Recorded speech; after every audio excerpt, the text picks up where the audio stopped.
interior of the Hermitage also included a window seat made out of straw bale.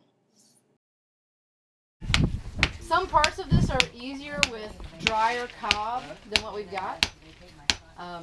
Like for instance, keeping the shape, but getting it to go on and integrate together is easier with wetter cob. And then, should it be scraped like the we work at here? Helps keep it from building up, but I don't think it's gonna. The windowsills, you want to slip it like we did before. Okay. And what we're going to do is bring the cob up to. Which way do you want to go? I think we're going to bring the cob up to the bottom of, this 2x4. And so it's not going to be very thick, but you're really going to want to push it in there and get it integrated. Like, kind of make or find places where there's naturally holes in here and really stuff the cob down in there. And then we can use a level to make it level in all directions. Because these are 18-inch bales, but if you're going to cross a line, in between two bales, the strings are in the way.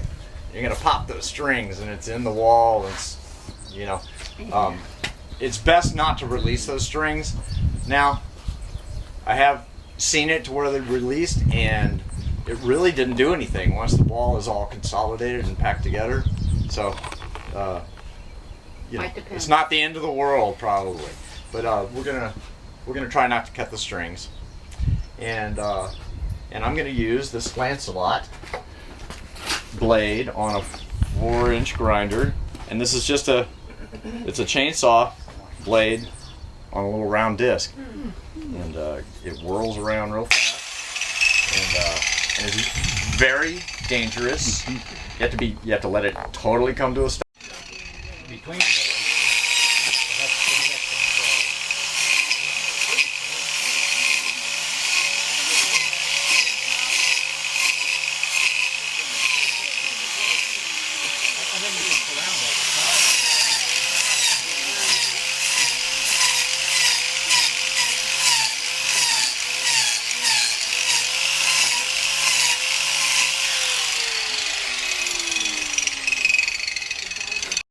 It works better with plywood than with hardwoods or stuff like that, but you can make it work with some other woods.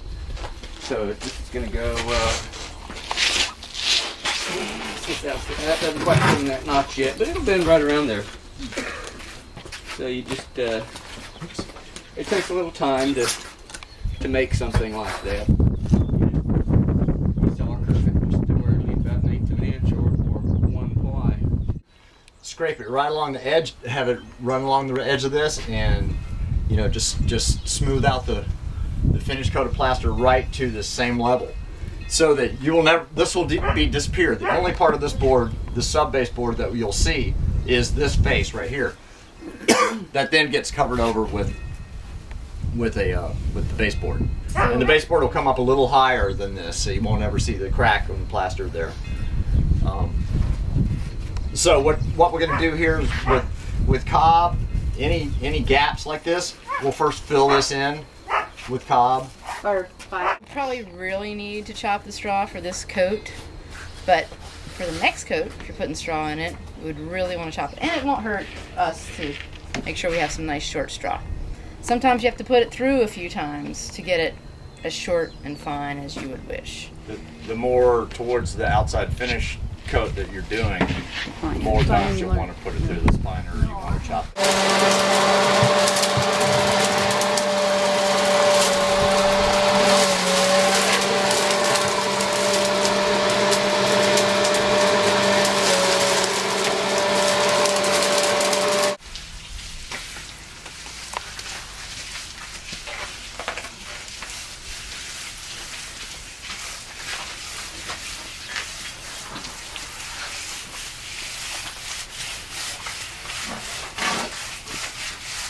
This seems really dry. We got to add more water in if it's too dry. Mine may be getting a little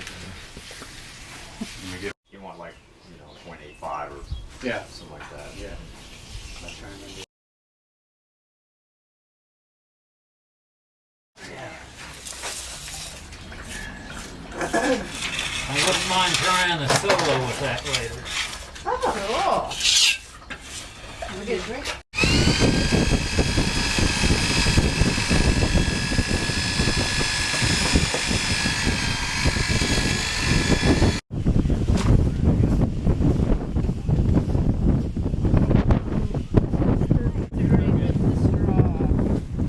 I'm doing more smearing than I would with cob, right? Smearing it, but then I am pressing it. I think this is great.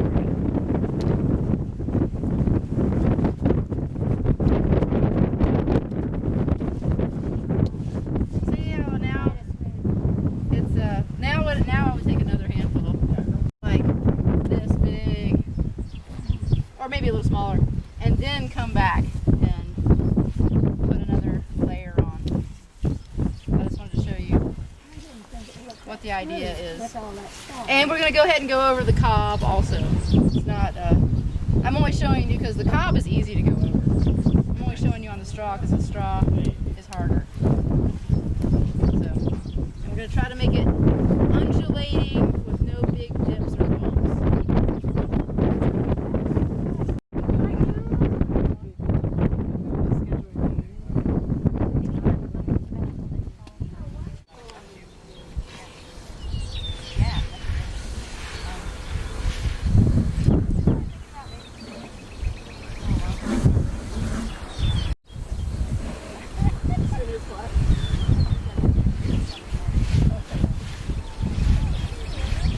I'm a detail guy too. Yep.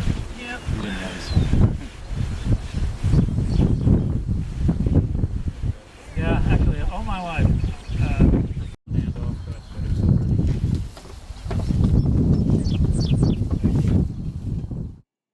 We have scheduled additional mudding days to finish the job, and several people will be coming back to help us.